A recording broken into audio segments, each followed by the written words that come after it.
Bem-vindos.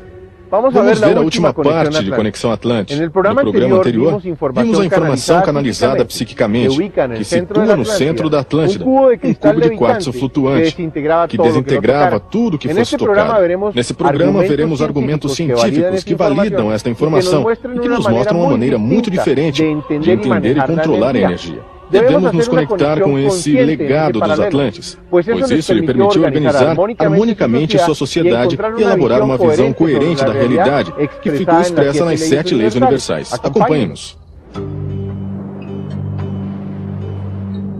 No ano 10.900 a.C., o dilúvio universal fez desaparecer uma civilização que havia florescido durante 25.920 anos, a civilização Atlante. 25.920 anos é o tempo que o Sistema Solar leva para dar uma volta completa ao redor do Sol central da galáxia. Hoje, essa volta é chamada de precessão dos equinócios. Um grande ciclo de 25.920 anos. Tempo suficiente para que a humanidade forme uma estrutura social que permita ao homem evoluir sua compreensão sobre o universo. No final desse tempo, a estrutura formada desaparece, dando a oportunidade para um novo desenvolvimento, para uma nova organização de um lugar das experiências, permitindo novas maneiras de compreender o universo. Na metade do Atlântico, na confluência das placas tectônicas que sustentam os continentes, existiu uma cadeia de 10 ilhas, a maior das quais se chamou a Atlântida. Os montes Meru protegiam a ilha dos ventos gelados do norte. 2 vulcões gêmeos, Atlas e Gadeiros, coroavam seu cume. Ali nascia o rio Parfa. Grandes quedas purificavam suas águas, que então eram canalizadas para irrigar as terras da planície, onde cresciam todos os tipos de cultivos. Em Poseidon, sua capital, as águas separavam uma série sucessiva de anéis de terra, unidos por pontes pênseis douradas, para depois desembocar no Oceano Atlântico. Em seu anel central, encontrava-se a gigantesca pirâmide de granito branco, o Templo de Incalitlon, construído ao redor de um vórtice eletromagnético, sobre o qual levitava um cubo de cristal de quartzo. O chamaram Tuaoi. O cristal flutuante emanava uma suave luz branca, que desintegrava qualquer coisa que entrava em seu campo. Ali realizavam cerimônias de morte para todos os Atlantes.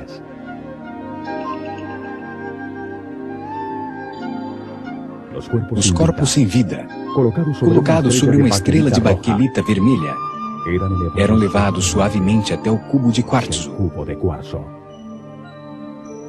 Quando a luz os tocava, que eles chamavam de Incal, os desintegrava instantaneamente.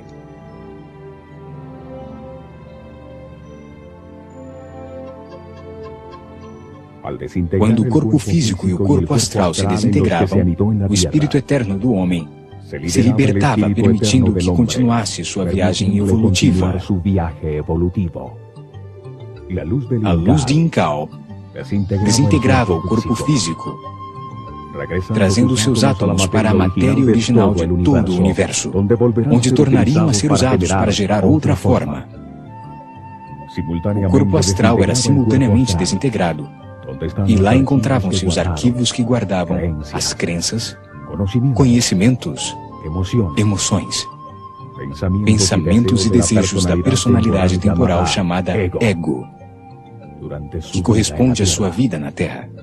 Os Atlantes achavam que o espírito livre de seu corpo chegava ao céu chamado por eles de Devachan, para terminar o processo da vida.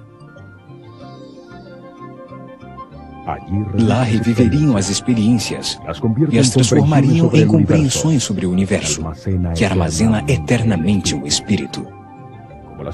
Como as experiências de cada ser são únicas e individuais, o céu também é individual, único e subjetivo. Os Atlantes acreditavam na evolução do espírito ao longo de muitas vidas, interrompidas pelas estadas no Devachan. O ciclo temporal tem duas fases. A consciência experimenta cada situação duas vezes. A primeira no planeta Terra. A segunda, ao revivê-la no céu. O homem vive as situações que correspondem ao seu nível de compreensão do universo. As coisas em que acredita e seu livre-arbítrio fazem com que decida como responder a cada situação e aprender com seus resultados. No céu, todas as experiências da Terra são revividas, mesmo as que produziram sofrimento. Mas lá produzem sempre alegria e felicidade. A comparação entre os diferentes resultados produzidos pela mesma experiência na Terra e no céu permite obter a compreensão que transforma o espírito, tornando-o cada vez mais tolerante e flexível. Cada ciclo de terra e céu amplia a consciência do homem, permitindo que reencarne sempre em um nível mais alto, com maior compreensão sobre o universo, respeitando cada vez mais a diversidade, em paz e harmonia. Os Atlantes entendiam a vida como um processo de crescimento com a compreensão, que conduz ao super-homem. Um ser respeitador, que consegue controlar as forças fundamentais do universo com total harmonia. O momento da morte é um só passo que libera o espírito para conduzi-lo a uma nova experiência. O cubo levitava sobre um desses pontos geográficos do planeta, onde existe um vórtice energético que altera os campos elétricos, magnéticos e gravitacionais, anulando a gravidade e desintegrando a massa para transformá-la em energia.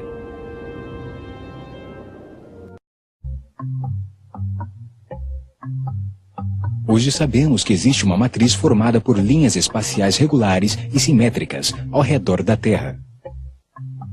Produzem uma rede de forma geometricamente pura e equidistante de seu centro. Essas linhas são conhecidas como Lie Lines.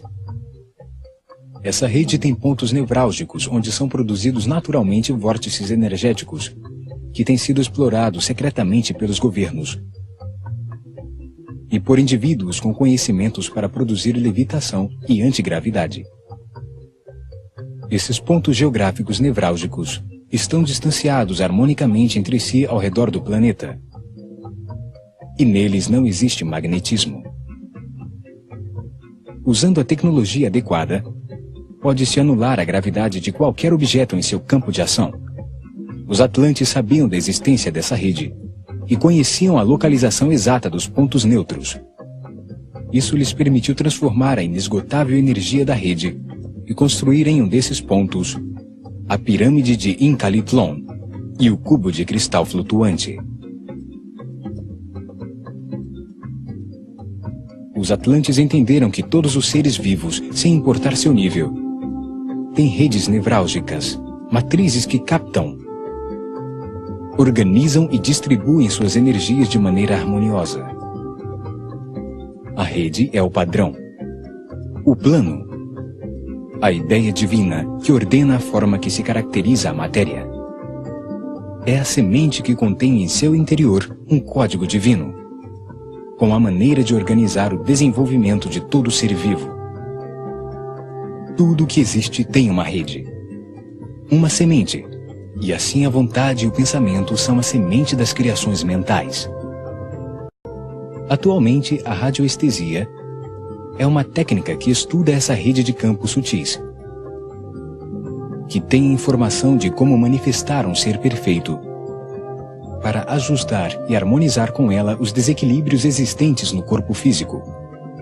O conhecimento dessa rede energética permitiu aos Atlantes captar, organizar e distribuir as diferentes energias necessárias para manter sua sociedade e transformá-la em um modelo harmônico, onde a energia seria inesgotável e patrimônio de todos. Na sociedade atual, o conhecimento dessa rede energética é patrimônio e conhecimento de poucos. A energia é cobrada, não é uma fonte inesgotável para todos os homens por igual.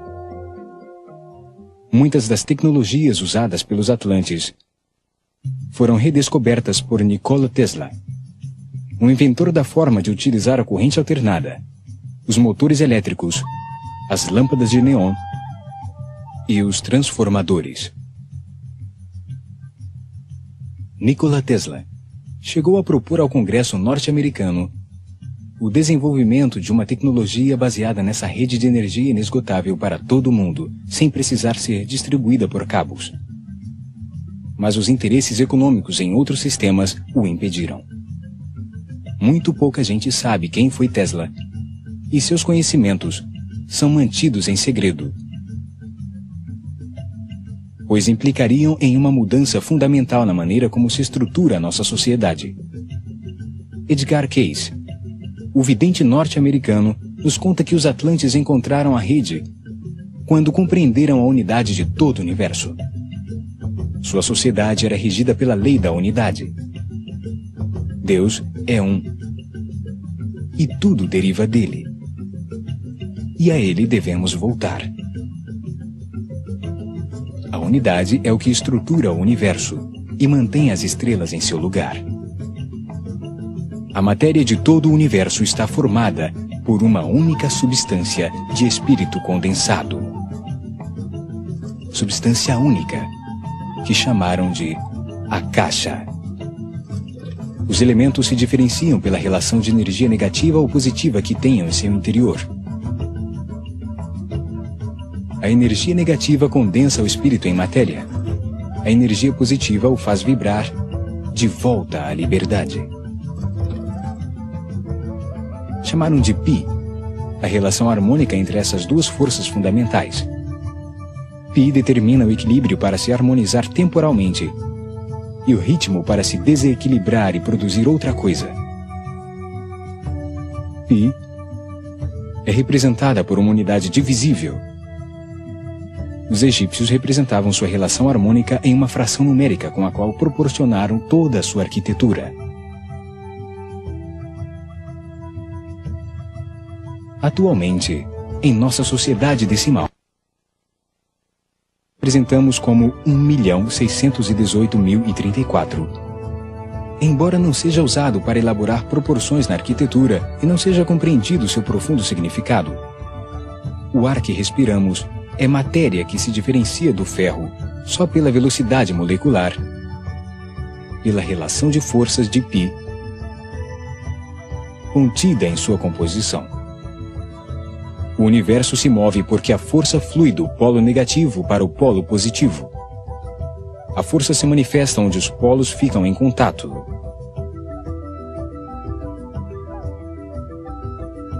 Uma força de polaridade negativa comprime a substância original sem forma, chamada espírito, até que se densifique em um volume esférico, o núcleo dos planetas.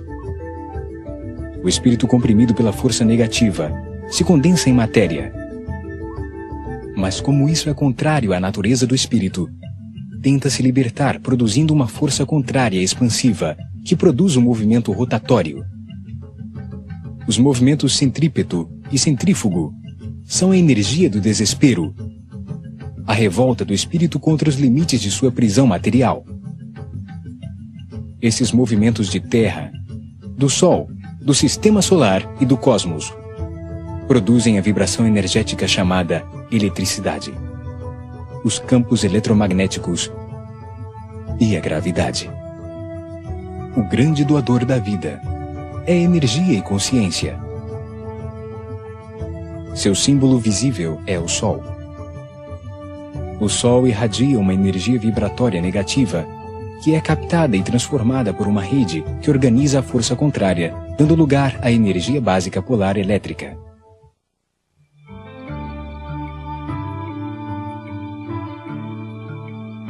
Para os Atlantes, o Sol era o símbolo físico de Deus, a força geradora de vida.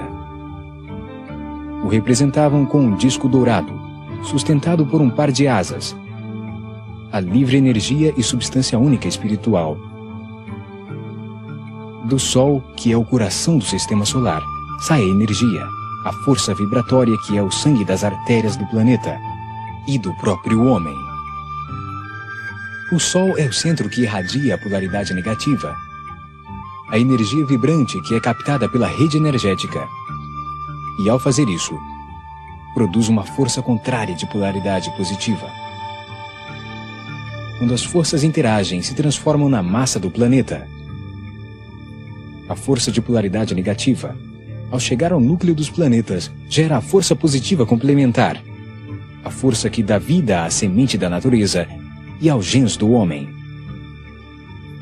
A energia gerada se organiza nesse padrão de desenvolvimento divino, a rede.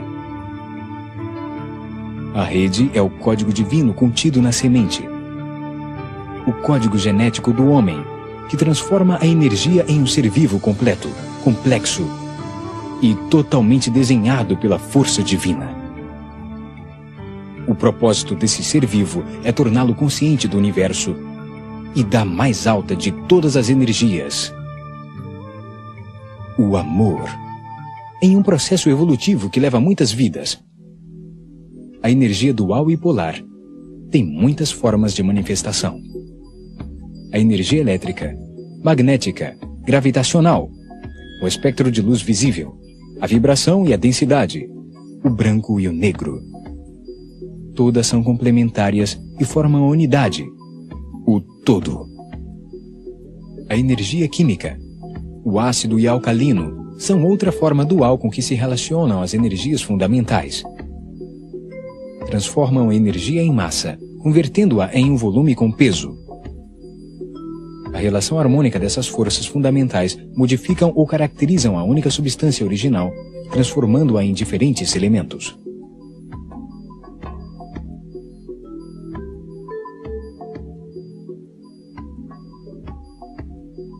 Quanto maior a força negativa, mais densa a matéria se torna. Mais átomos fazem parte de sua composição. As duas forças se organizam em pontos de equilíbrio harmônico que dão lugar a uma matéria com vibrações, cores, densidades e comportamentos químicos específicos. A ciência dos Atlantes se baseou na utilização das inesgotáveis energias da rede energética do planeta e do Sol. Do lado esquerdo de Incagriton, encontra-se um edifício circular que chamavam de Templo do Sol. Tinha uma grande lente de cristal que capturava e concentrava a energia negativa do Sol. A energia concentrada era recebida e enfocada através de espelhos em um cristal de quartzo, a pedra de fogo. Seus inventos utilizaram o momento em que a energia negativa da luz solar se transformava em positiva, no ponto neutro da rede energética do planeta, aproveitando que a praça estava localizada sobre um de seus pontos nevrálgicos. Transformavam as energias polares do Sol e da Terra e as emitiam pelo ar, como as atuais ondas de rádio, vindo dos obeliscos da praça principal. Os diferentes equipamentos eram sintonizados e transformavam aquela energia em uma força capaz de gerar movimento centrípedo ou centrífugo. A pedra de fogo gerava o poder necessário para mover as máquinas que produziam os objetos materiais ou a vibração para produzir calor, permitindo o controle climático dos edifícios. Usavam essa energia de muitas maneiras. Alteravam a frequência de vibração da matéria, que eles chamaram de substância única, o akasha, transformando seus estados. Acelerando a velocidade atômica de um elemento, o convertiam em outro mais leve. Baixando a frequência de vibração, o convertiam em outro mais denso. As diferentes frequências de vibração produzem densidades diferentes, diferentes formas de matéria. O ouro se diferencia do chumbo pela frequência com que vibra. As cores vão mudando. O vermelho torna-se laranja, amarelo, verde, azul, índigo e violeta. Um aumento maior chega ao branco puro. Um aumento ainda maior extingue a luz, convertendo-a em eletricidade. Uma voltagem em permanente aumento permite chegar além do magnetismo, a força vital ou psíquica.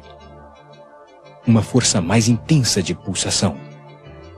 Uma força operada pela mente. O assassino se diferencia do santo pela frequência com que sua consciência vibra.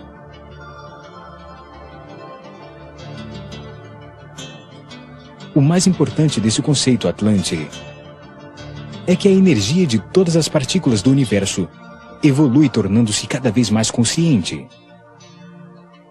A energia interagindo nas redes de origem divina evolui de uma densidade mineral até chegar à mente do homem, para se transformar em energia consciente.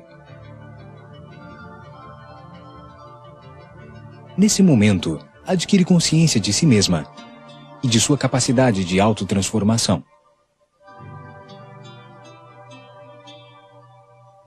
Isso permite a evolução para a perfeição e conduz ao super-homem, um ser que controla com harmonia todas essas energias, ao compreender que tudo existe por amor. A física quântica atual começa a controlar conceitos da energia psíquica, a energia da consciência, do pensamento.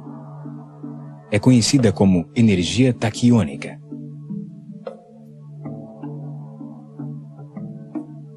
Entretanto, a ciência de hoje não conseguiu encontrar uma teoria unificada sobre a realidade.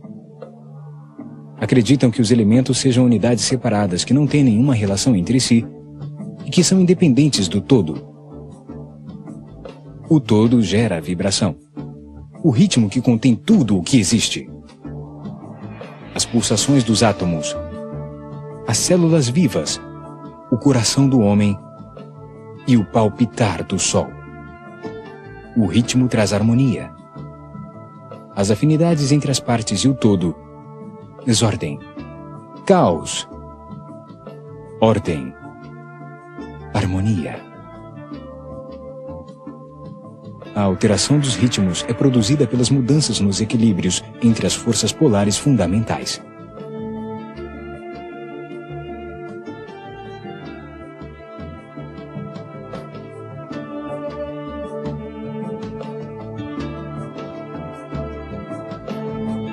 Com o aumento da frequência de vibração, os elementos se transformam em outros elementos, tornando-se cada vez mais conscientes. O corpo humano tem pontos nevrálgicos. Uma rede virtual sobre o sistema glandular que capta as energias e as distribui pelo sistema nervoso, alimentando todas as células do corpo. Na Terra acontece o mesmo. Essas energias são captadas e distribuídas pela rede a todos os pontos da esfera e a todos os seres vivos. São o sistema nevrálgico do planeta.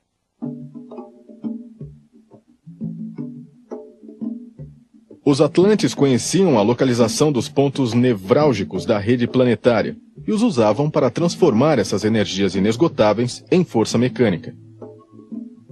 Os cientistas Buckminster Fuller, Huggins Becker, Bruce Kate, Richard Lefors e Richard Leviton dedicaram-se ao estudo da rede e descobriram que está baseada na forma dos sólidos platônicos.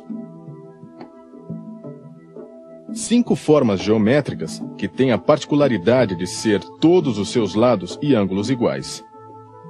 Esses cientistas afirmam que tem 3 pontos básicos sobre o planeta para localizar essa matriz geométrica: a pirâmide de Quéops, ao lado do Cairo, e os polos norte e sul. Partindo desses 3 pontos, vamos formar a rede que controla as energias, desde a mais simples, a vibracional, até a mais complexa, a energia da consciência. Sobre essa rede estão alguns lugares do planeta onde apareceram estranhos fenômenos magnéticos e energéticos. Esse é o caso do Triângulo das Bermudas, do Dragão e do Diabo. É lógico que os aviões que passam pelos locais onde não existe força de gravidade perdem seu peso e desaparecem, são expulsados ao espaço ou as forças condensam suas matérias, se desequilibram e são desintegrados no ar. Se dividirmos a Terra em 2 hemisférios, partindo da pirâmide de Quéops, localizada entre a latitude de 30 graus norte, veremos que em seu extremo oposto estão as ilhas do Havaí, onde a energia telúrica é manifestada no vulcão mais ativo do planeta. Mais abaixo, a 30 graus sul, a antípoda da pirâmide, estão as ilhas Tubuai, onde encontra-se o atol Mururoa, local de testes nucleares dos franceses.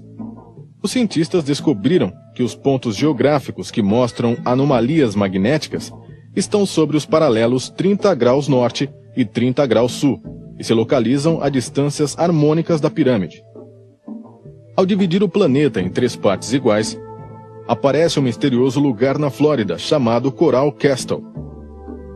Lá, um cientista chamado Edward Leedskalnin construiu sem ajuda, entre 1920 e 1940, um enorme castelo com 1.100 toneladas de coral, aproveitando seus conhecimentos sobre a existência, naquele local, de um campo antigravitacional natural sobre a rede energética do planeta. Esse fenômeno, chamado ponto diamagnético, produz um campo de magnetismo zero, que permite a flutuação de objetos pesados, como os que Leedskalnin moveu para construir o complexo. Para entender a razão física que produz as anomalias magnéticas e gravitacionais sobre a rede energética da Terra, vejamos como funciona um ímã de ferro. Tem uma área com carga negativa e outra positiva, e no centro dos 2 polos magnéticos, uma zona neutra, onde existe um fluxo magnético. O campo magnético negativo flui no sentido contrário ao ponteiro do relógio, e o campo magnético positivo flui a favor do ponteiro do relógio. Os cientistas descobriram que entre os 2 campos de polaridade oposta existe uma zona que chamaram de muro de Bloch, ou ponto do vórtice diamagnético, um ponto de transição neutra, onde não existe nenhum tipo de magnetismo, nem negativo nem positivo. Descobriram que pontos diamagnéticos como esse existem no planeta sobre as regiões próximas aos trópicos de Câncer e Capricórnio, onde são provocadas anomalias físicas, como a flutuação espontânea e os misteriosos desaparecimentos. Antes se pensava que existia um ponto neutro intermediário de transição, onde os fluxos magnéticos se revertiam, e sim que esses fluíam continuamente saindo do Polo Sul e entrando no Polo Norte. Quando pensaram num ponto intermediário, acharam que estava no equador do planeta, pois pensavam que os campos magnéticos eram iguais. Hoje estão pesquisando sobre campos assimétricos, com um ponto neutro que se encontra na altura do Cairo, e do outro campo inverso, cujo ponto neutro de reverso de fluxo encontra simetricamente em paralelo ao anterior, mas ao sul do Equador. Sobre esses muros de Bloch, localizam-se os pontos nevrálgicos da rede energética do planeta, pontos onde acontecem anomalias magnético-gravitatórias, como o Sol do Coral Castle, o Triângulo das Bermudas, ou local exato onde existiu a Atlântida.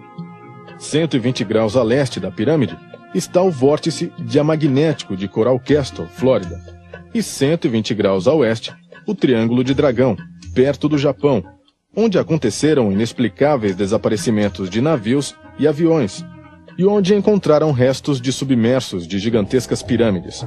Ao dividir o planeta em um pentágono com 5 partes iguais, de 62 graus cada uma, notamos que a distância da Atlântida com a pirâmide de Quéops relaciona-se harmonicamente com a esfera terrestre.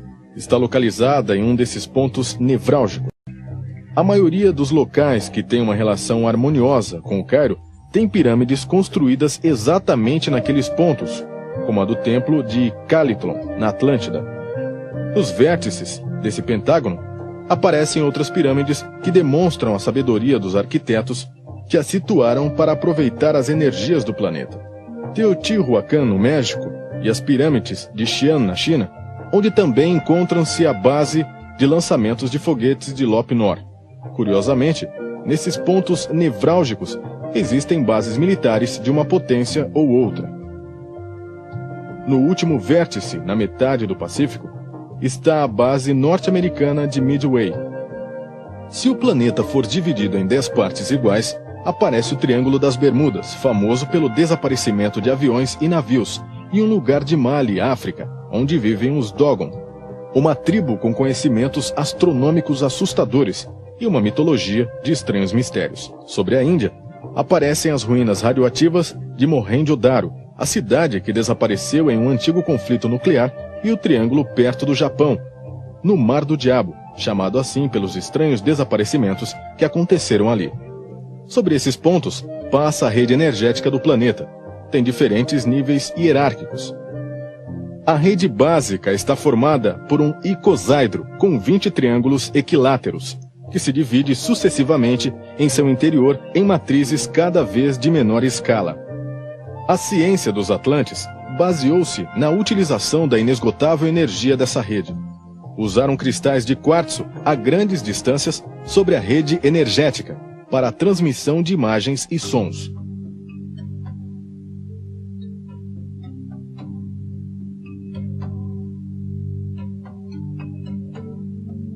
Desenharam uma tecnologia de transporte aéreo e aquático, que empregava essa energia em discos voadores de um material descrito como mais resistente que o aço, só que mais leve que o alumínio.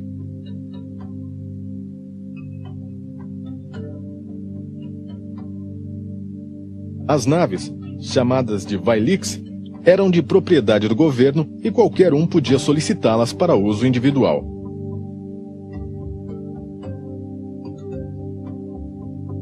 A nave gerava um campo de força que modificava a gravidade. Isso anulava seu peso, permitindo que a força gravitacional a fizesse levantar do chão. Uma vez ali, usavam a força de rotação do planeta para mover-se de um lugar a outro.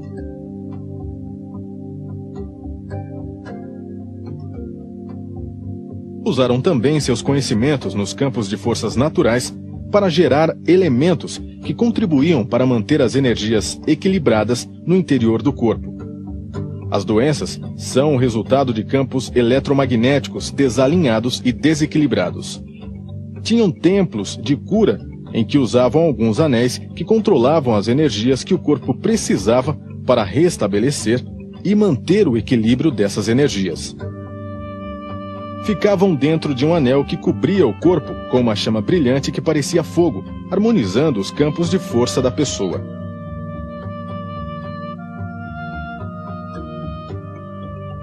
Um anel baseado nesses princípios havia no Egito, e de lá chegou até nossos dias. O anel Atlante capta, como uma antena, as energias que o corpo precisa para se restabelecer, manter o equilíbrio e colocar em ressonância harmônica a rede energética do corpo. Construído em ouro e prata, o círculo de 360 graus divide-se em 5 partes iguais de 72 graus, gerando em seu interior um pentágono harmônico. 2/5 partes são de ouro maciço, o material ativo masculino mais puro que tem no planeta. Representa a energia negativa do Sol. 3/5 partes são de prata maciça, material passivo feminino. Representa a energia positiva fecunda da natureza. Os 2 metais produzem a polaridade base de toda a energia na criação dual. Na face interior do anel existem 10 eclipses iguais gravadas, perfeitamente conectadas, que formam um circuito energético em volta do dedo. 2 perfurações no eixo polar e 2 perfurações que coincidem com a latitude 30 graus do planeta. Ao uni-los entre si, produzem um triângulo igual ao da pirâmide de Quéops. Invertido, aparece um novo triângulo, que posiciona 6 pirâmides na face externa de ouro maciço, 3 no lado direito e 3 no lado esquerdo. Conectando-as em círculo, existem alguns corredores triangulares, e por último, um triângulo que envia a energia captada pelo sangue que corre no centro do dedo, que se encarrega de levá-la a todos os lugares do corpo. Esse triângulo e todo o anel estão construídos com a proporção áurea, baseada na medida de Pi, a energia de consciência que relaciona todos os seres vivos. Ou seja, o anel contém uma imensa sabedoria de forma e conceito para equilibrar, harmonizar e distribuir a energia no homem.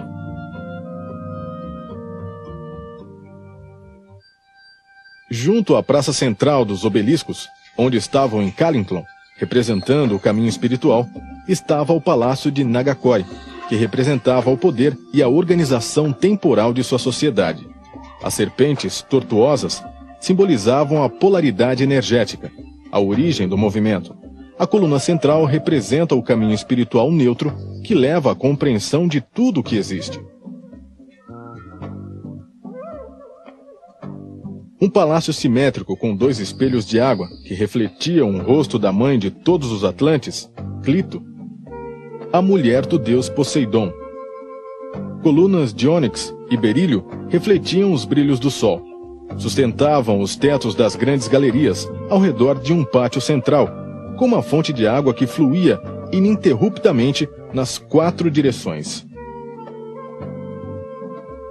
Plantas tropicais e variedades de pequenas árvores perfumavam o ar, refrescando por numerosas fontes construídas, usando um manancial de água fria no interior do palácio.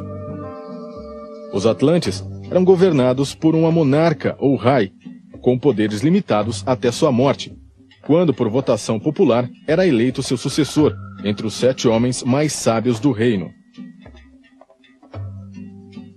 Apoiava-se em um conselho de 90 ministros, chamados príncipes do reino, que tinham o cargo vitalício.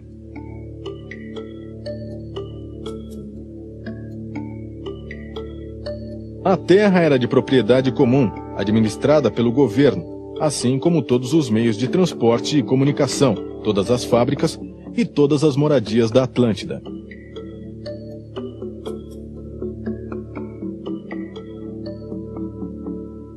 O rei outorgava um título de propriedade de uma casa na cidade ou de terras no campo, por um período determinado de tempo para as famílias que a solicitavam sob seu cuidado. O cidadão pagava um preço nominal pela moradia, pela terra e todo o equipamento. Era um sistema paternalista vigiado. 50% do produto da terra ou da indústria era para o trabalhador, e os outros 50% era entregue ao rei. A classe governamental, que dedicava todo o seu tempo na administração e supervisão de todos os seus bens comuns, distribuía esses 50% entre a classe sacerdotal, o exército, a marinha e entre os cidadãos maiores de 52 anos. Ao chegar nessa idade, dedicavam-se ao ócio, à arte e à filosofia, enquanto o Estado se encarregava de suas necessidades. Era uma sociedade amável, onde a energia era um bem comum, inesgotável para todos. Seu objetivo foi o crescimento da compreensão sobre o universo, o aperfeiçoamento do homem. A lei de evolução permite elevar o nível a um processo evolutivo. Quando tivesse aprendido o que cada nível podia oferecer, o ser humano, que chega ao 4º nível de desenvolvimento de consciência, já aprendeu a controlar seus instintos e a ter relações harmônicas, respeitosas e tolerantes com os demais. Para poder evoluir, é preciso transformar. As dificuldades existem para permitir pequenas compreensões que conduzem ao encontro das verdades universais. Essas leis controlam os erros que se cometem ao usar o livre-arbítrio como uma ferramenta de transformação para evoluir. As circunstâncias difíceis se repetem na vida até que se aprenda com elas. A lei da evolução se manifesta nas circunstâncias desagradáveis da vida, na dor, no sofrimento, na angústia e em tudo que acreditamos que seja injustiça e desgraça. Permite ao homem violar as leis da natureza, harmonia e correspondência, destruindo o meio ambiente, causando doenças, epidemias e pragas. Permite o desequilíbrio, o absurdo e o caos, criando circunstâncias opostas às leis inferiores. Permite que existam as intrigas, as guerras, a violência e o ódio. Que os povos se desorganizem e as estruturas sociais, as empresas e as famílias. A lei da evolução aproveita o enfrentamento dos opostos, a confrontação de conceitos, crenças, costumes, culturas, sentimentos e emoções encontrados. Assim consegue que os seres humanos reencontrem o equilíbrio quando reconhecem e compreendem as mesmas leis que violaram. Somente nadando contra a correnteza de um rio, que se reconhece a força que é gerada por ela. Só é possível medir uma força se houver resistência.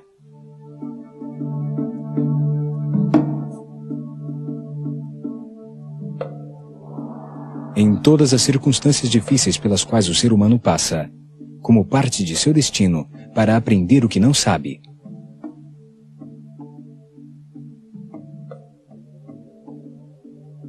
o destino é formado de experiências que a consciência deve viver para compreender as leis e a essência do universo.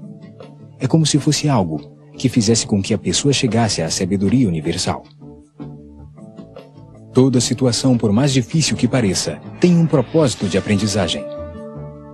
As dificuldades se apresentam para serem superadas e permitir compreensões que são parte de um processo de evolução espiritual. Tudo o que dá trabalho para fazer, o que é difícil, faz parte do destino e é o que viemos aprender. Quando se está dentro da lei da evolução, compreende-se que os problemas são oportunidades de aprendizagem. E quando permitimos, entendemos e respeitamos as situações de aprendizagem dos demais. Existem seres que, por estarem em um nível de evolução muito primário, não desenvolveram ainda nenhum tipo de sentimentos pelos demais e são totalmente ignorantes das leis universais e humanas.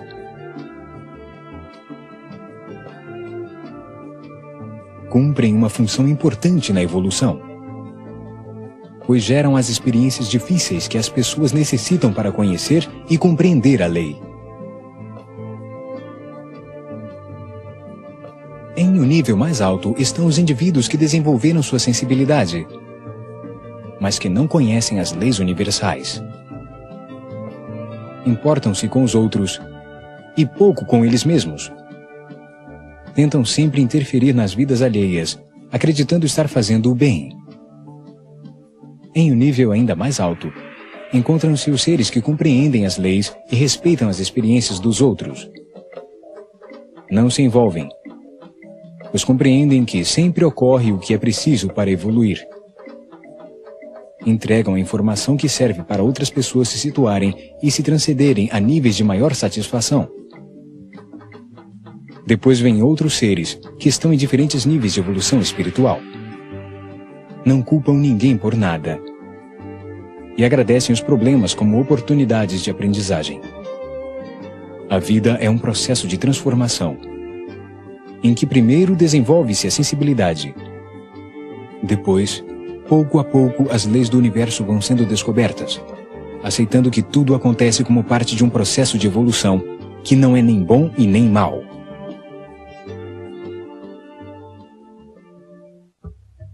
A lei da polaridade regula a maneira em que as duas forças fundamentais do universo se equilibram temporariamente para que a criação se manifeste.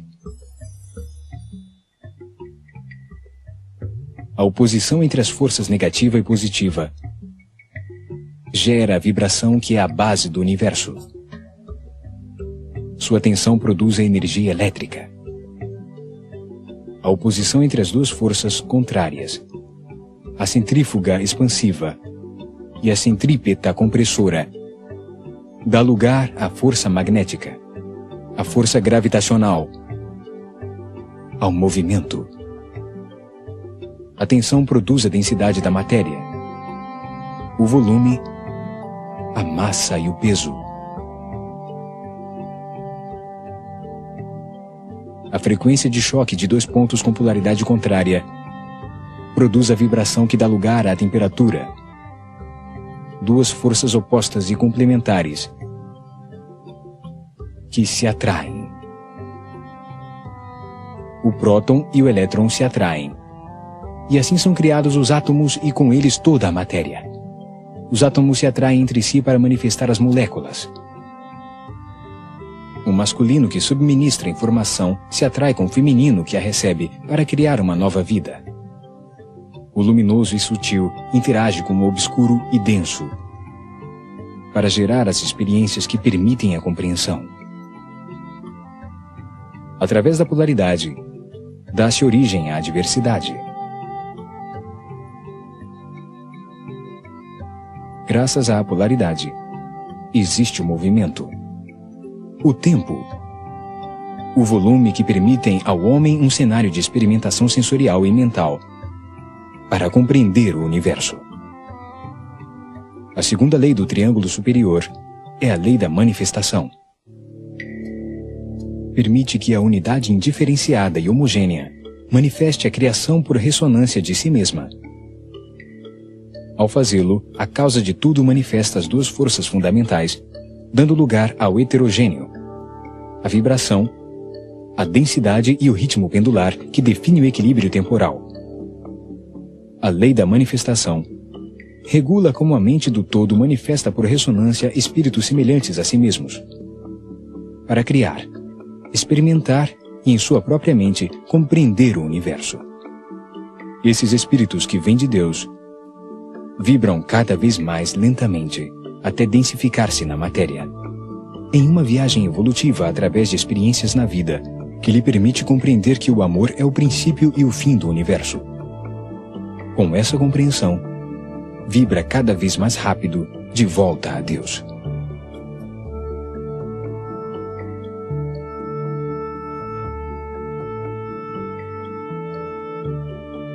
A vida é uma sucessão de experiências para permitir ao homem compreender que todo o universo sucede por amor. Quando isso acontece, a consciência do homem se libera da necessidade de experimentação na vida e volta a Deus.